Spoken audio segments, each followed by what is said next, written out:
how to protect your retirement from inflation. And this is an important topic, John, as we're seeing rampant inflation here in this country. And a lot of people believe that inflation is here to stay, that it isn't going to be something that's transitory, that just goes away. And so it's important that you start planning today. Don't wait to figure out if inflation is going to last or not. You should be making changes and plans to address inflation as if it's going to continue. And if it doesn't, good for us, you're going to be better for it.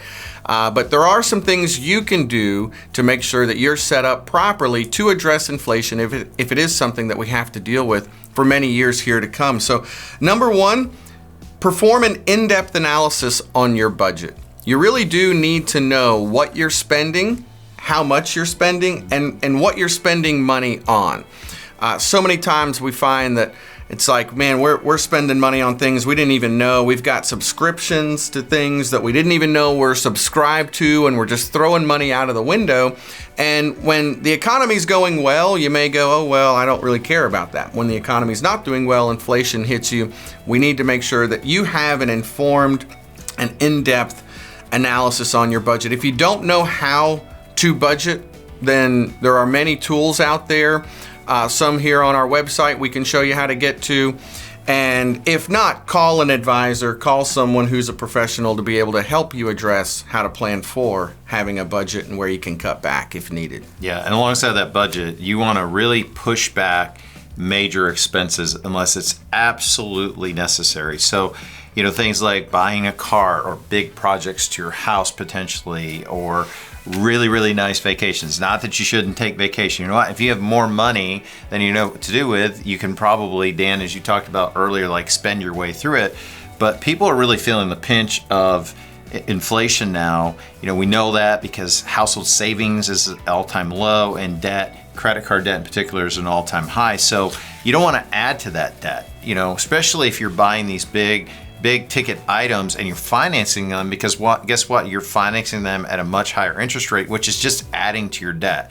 So as much as possible, unless it's totally, necessary, you want to push back these major expenses. And then, Dan, something kind of new, but not necessarily so new with retirees in particular, is consider downsizing. Yeah, and that's one. We do have a video here that you can click on to figure out how to downsize in retirement. We've got a link in the description here, but downsizing in retirement, you look at right now, we have a lot of inflation going on, but what's happened to home values? Yeah, home values are going down now, but they went up 100% over the last 3 years. I think 100% growth on houses in Middle Tennessee. So you're sitting on an asset that has grown substantially. We are seeing those home values start to go down right now. So does it make sense to downsize, lock in our profits, right? Sell high, move into something that you're comfortable with, and then potentially look to move again or buy something bigger if you want to down the road. A lot of people that downsize, though, John, we work with retirees predominantly. Every one of the retiree families that I work with that has chosen to downsize, not just for inflation, just for personal reasons, said it was the best thing they've ever done. Well, who wants to be mowing 5 acres in retirement? Not that everybody has 5 acres, but you have to really think through that kind of stuff. What do you want your lifestyle to be? And then I think probably one of the most important things is to run your portfolio through a checkup. Now, at Beacon Capital, we offer what we call Financial Plan Checkup, which is really like an x-ray into your portfolio. And we talk about an x-ray into your portfolio that's sort of multifaceted, okay? People say, well, I've got 10 or 15 mutual funds or 20 stocks. How are you all different? Well, do you know the risk that you have right now? The economy is, risky in terms of where the market is. Is the market going to recover from this? Yes, but the question is not, will the market recover? The question is, will you recover? Maybe, maybe not, depending on how much risk you have. What are your fees?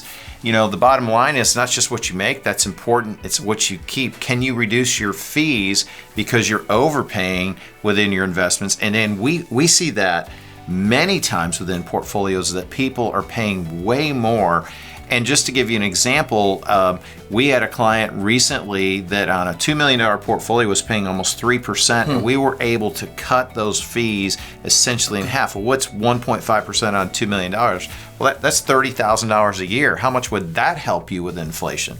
So, and then there's other aspects of this checkup. Well, helping to identify income gaps and really project the longevity of your financial future. What if I could tell you today that if you gave me your financial information and we agreed on some assumptions to use together, right? We need input on it, want you to have input on that. And I could show you from today till age 100, year by year, how much money you're projected to have from now until age 100. Would that be beneficial to allow you to know if you're on track or not? 100% it is. You need to know that. And sometimes that identifies that at some point in time, you're going to run out of money. When do you want to know that? Now or the day that you ran out, right? So the financial plan checkup really is imperative to having confidence and know that you're on the right track, even through high inflation. Yeah, and if you're not on the right track, you can do something about it now. That's kind of the key. And then the one other thing that's a part of that I think is super important is just the tax analysis. I mean, so many people really do not understand the tax time bomb that they're sitting on within their investments and how much influence just through some good planning you can have to actually reduce taxes. I don't have a problem paying taxes, but the IRS is not the person I want to be tipping, okay? So if you don't plan, you could leave a really big tip for the IRS. Well, hey, thanks for watching Retirement Talk. Please subscribe to our channel, and if you're interested in this financial plan checkup, please go to beaconcm.com. We'd love to do that for you. It's free, no obligation, a little bit of your time. It's some great information.